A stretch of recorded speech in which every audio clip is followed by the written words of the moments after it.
The war memorial of Korea. എന്താണ് കൊറിയയിലെ യുദ്ധത്തിൻ്റെ memory? അതാണ് നമുക്ക് ഒരു മ്യൂസിയമായിട്ട് ഇവർ കാണിക്കുന്നത് കേട്ടോ. അതിലെ ഓർമ്മകൾ പുതുക്കുന്ന ഇവരെ ഹിസ്റ്ററി നോട്ട് ചെയ്ത് വെച്ചിട്ടുണ്ട്. പ്രധാനമായിട്ട് ഇവർ ഫ്രീഡം ഈസ് നോട്ട് ഫ്രീ, ഈ ക്യാപ്ഷനാണ് ഇവരിവിടെ കൊടുത്തിരിക്കുന്നത്. കൂടാതെ ഇവർ വെച്ച സ്തൂപങ്ങൾ നമ്മളെ ഓർമ്മപ്പെടുത്തുന്ന യുദ്ധത്തിൻ്റെ കെടുതിയെയാണ്. ഇത് പീസാണ്, സമാധാനമാണ്. അപ്പുറം നോർത്ത് കൊറിയ ആണ്. അപ്പം ഇങ്ങനെയാണ് ഇവർ ഈ മ്യൂസിയത്തിനെ സെറ്റ് ചെയ്ത് വെച്ചത് കേട്ടോ.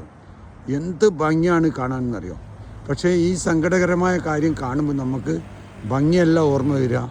നമുക്ക് ആ യുദ്ധകാലത്തിൻ്റെ കഥകൾ വായിച്ച് അറിയുമ്പോൾ നമുക്കിതിനോട് ദുഃഖം വല്ലാതെ തോന്നുന്ന ഒരവസ്ഥയാണ്.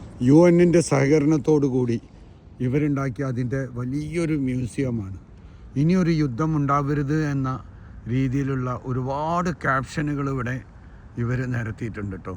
ലോകത്തിൽ പല സ്ഥലത്തും ഞാൻ യുദ്ധത്തിൻ്റെ ഇതുപോലെ മ്യൂസിയവും കാര്യങ്ങളൊക്കെ കണ്ടിട്ടുണ്ട്. പക്ഷേ ഇവിടെ എനിക്ക് വന്നപ്പോൾ ശരിക്കും ദുഃഖം തോന്നി ഇവിടുത്തെ ഹിസ്റ്ററികൾ വായിക്കുമ്പോൾ. ഉത്തര കൊറിയ ഇവരോട് കാണിച്ച ക്രൂരതകളുടെ ഹിസ്റ്ററിയാണ് എനിക്ക് ഇവിടെ മനസ്സിലാക്കാൻ കഴിഞ്ഞത്.